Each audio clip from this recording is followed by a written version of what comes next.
Kıymetli hemşehrilerim, bugün sizlerin hayatını kolaylaştıracak yeni bir uygulamaya başladık.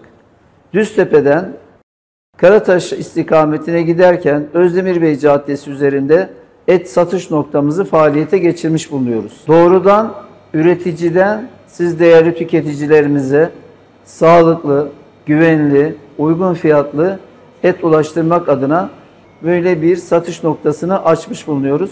Gazi şehrimize, siz değerli hemşehrilerimize hayırlı olsun diyor. Hepinize hayırlı Ramazanlar diliyorum.